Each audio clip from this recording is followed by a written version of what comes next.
How to find and market to sub 2 deals. This is Ginn, and in today's video, I'm going to show you how to not only find sub 2 deals in your regular wholesaling business, but I'm going to teach you how to market to them. So if you guys have never done a sub 2 deal, this is the perfect video for you. If you are a wholesaler looking to get into sub 2 deals, this is perfect for you. So before I get into it, do me a favor, smash that like button, hit that subscribe button to continue to receive videos to make you an incredible wholesaler. So guys, let's talk about it. Sub 2. Sub 2 is just a short word for subject to. Some people call it like the number 2, TWO, or they do the word TO. The correct terminology is subject to, not a number, TO. So some people got cute with it. That's another story. Subject to literally just means buying someone's property with the existing mortgage. So for instance, if I was buying your house for $200,000 and you had an existing mortgage of $180,000 and you couldn't sell it any other way, and you say, hey, Rick, you can buy this if you just take over my $180,000 and I don't know, give me $5,000, $3,000, and I'll sign the deed over to you and make that work. Why do I want to do that? Number one, I don't have to do bank financing. I don't have to qualify, go through that ridiculous paperwork in the underwriting. I don't have to pay all the bank's ridiculous fees. It is just a seamless transaction. Why would the seller want to do that? Because if they sold that property traditionally, maybe it's only worth $200,000. It probably cost them another $15,000, $20,000 to sell the property, because to sell real estate, it costs anywhere from 10 to 12% on average to liquidate the asset. If you do not have enough equity in the house, that buyer would have to come to the table with money, and that's why you wind up with subject to deals. Now, we are rolling into a perfect market for subject to deals because property values have stabilized, if not going backwards, and there's not as many people competing for homes anymore. So the properties with little to no equity are hard to sell for a traditional realtor. That's where you and me come in, the wholesaler. Let's talk about doing a subject to deal, and let's talk about how it works in relation to your wholesaling business. So here's the good news.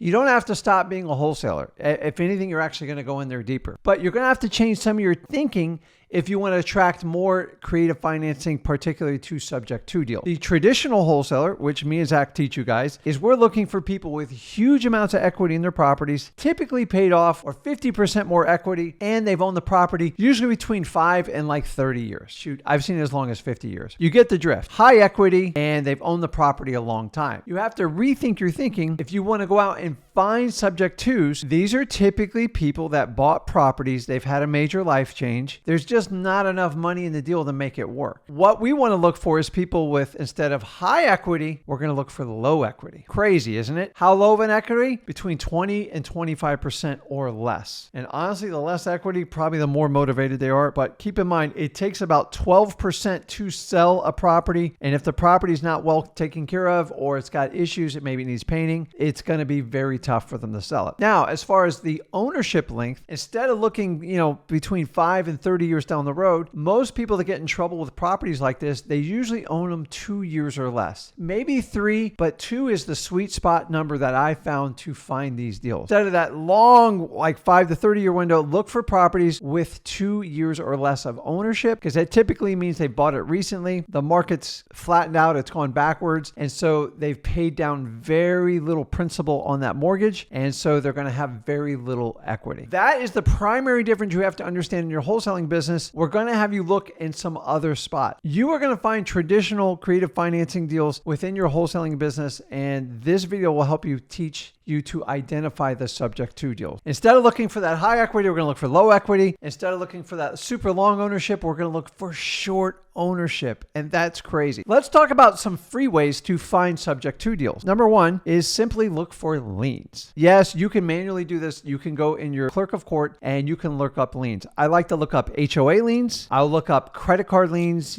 Chase, Bank of America, American Express. Why? Because people behind on their credit cards are usually over leveraged on their houses as well, and they usually wind up marrying each other and doing it from that. Another one you guys often overmiss is just simply pre-foreclosures. Why would someone let somebody foreclose on the house? About 80% of the time is they just owe too much on the house, and that's why they stopped making payments on it, because they didn't feel like they were ever going to get out of it. And most of these people have owned the house, you get it, 2 years or less. So pre-foreclosures is an excellent way to find people. These are people right before they go into final foreclosure, which there would be 90 days or more behind. And honestly, some people have equity, but for the most part, the ones that walk away from these property have little to no equity. Those are the ones that you can definitely save on a subject to. And those are the ones we really want to help, because the reality is subject to is you, the wholesaler, the real estate investor, are usually the only solution for these types of properties. Credit card liens, we talked about HOA liens, we've talked about pre-foreclosures. You can get this all publicly. So another great place to find these are just simply FSBOs. Now, the problem with FSBOs, unless you want to go through the time and filter out how long they owned it for, FSBOs is just a shotgun approach. So if you're ripping through Zillow, Realtor.com, whatever it is, it's just a numbers game. You're looking for someone that has little equity, a large mortgage, and they haven't owned it for 2 years. So your qualifications when you do your MCTP, you're going to have to work that section of how much they owe on the mortgage and how long they've owned the property. And that way you can reverse engineer FSBOs to see if they qualify for your sub 2 needs. One that's very free, but you're probably going to have to work with a realtor to get access, is it on MLS leads. And there's two types of leads we specifically look for. Number one, I look for anything that is 90 days or older sitting on MLS, meaning the property's not selling, and I look for 1 to 2 price drops minimum. Once you find those properties, it means they've kind of gone stale and nobody's making offers on them. If they have a large mortgage balance with little equity and they've owned the property 2 years or less, they are probably going to fit in your subject to qualifications. Give them a shot. And don't forget the expired MLS listings. These are dynamite. Some of these you guys can get online, but an expired listings means just nobody bought the property. And in my opinion, expired listings even worse than one that's 90 days later. You can work it however you want. That's the only spot I'm going to chase down on MLS. Remember, you've got to get a realtor to see your point. How do you get through a realtor? You got to make sure you pay the realtor and let them know what you're doing. And honestly, once again, I'm going to keep harping on the subject to you have to be the only logical solution for the seller. You can never force someone to do a subject to. It does not work that way. Let's talk about some of the paid ways, and most of these are going to be through some of the premium memberships you guys already have access to. So listrei.com, this is included in your monthly service. You can take that liens and you can break it down, and you can search it by credit cards. You can search it by mechanics liens. You can search it by HOA liens. It is endless. You could also do the pre-foreclosures on there. And honestly, through listrei.com, it's one of the easiest ways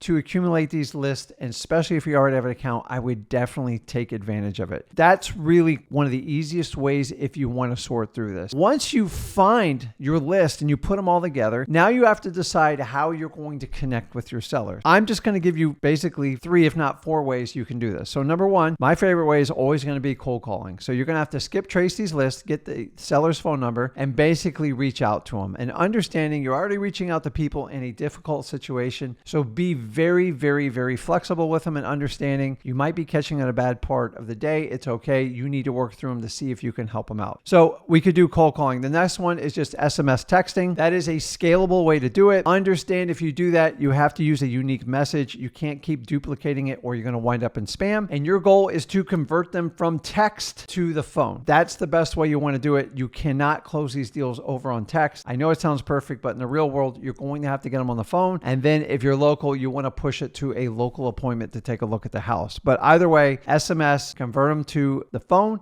and then you want to do it in person. The third one's just going to be direct mail. So you can do customized pieces of mail. You can do a simple postcard. I'm going to be honest with you, you will get a ton of leads. I wouldn't use direct mail unless you have enough money set aside to take on that marketing expense. So if you're just starting out, I would probably do that one of your last options. And last but not least, you guys, you got to look in your current wholesale deals. Look at the deals that aren't working out and go back and relook at them, because now you're looking at a different set of eyes, looking for low equity properties with low ownership time, 2 years or less. And then you might discover tons of leads sitting in your database from your wholesaling operations that you just let go because you didn't think you're going to work. But now that you understand how creative financing works and how to find and market to subject to deals, I want you to go back in your database and pull these numbers, these leads out, and give them a call and go, listen, I might have a program that's going to work for you. Is your property still available?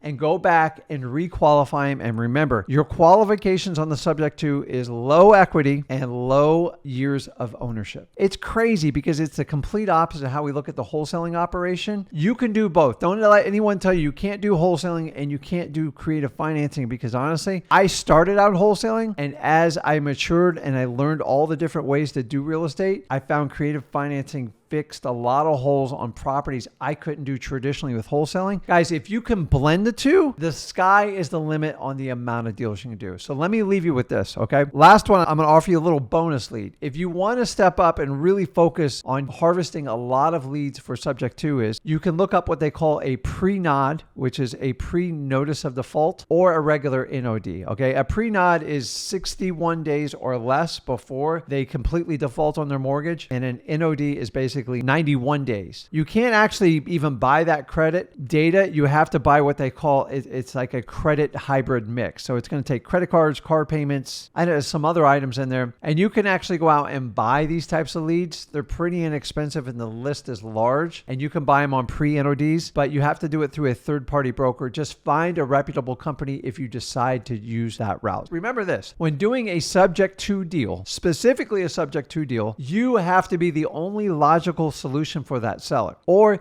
they have to keep the house but they can't afford to make the payment, or they have to sell it and pay all the traditional 10 to 12% expenses from the realtor to the closing costs, which means they'd have to write a check out of their pocket to sell the property. Your presentation, go, listen, if I work with you and you sell me the property, I will actually save your credit, I'll keep you out of foreclosure, and I'll make a bad situation good. There is no talking people into a subject to. Either they fit and they voluntarily want to do it, and they have to commit to you like, Rick, I really want to do this deal. Your job's not to convince them. Your job is to show them how you can get this done, and then you got to take it down from there. So guys, if you like this video, do me a favor, smash that like button, hit that subscribe button to continue to receive more up-to-date information on wholesaling and how to increase deals in your pipeline. Guys, this is Rick Ginn, and I'll see you in the next video.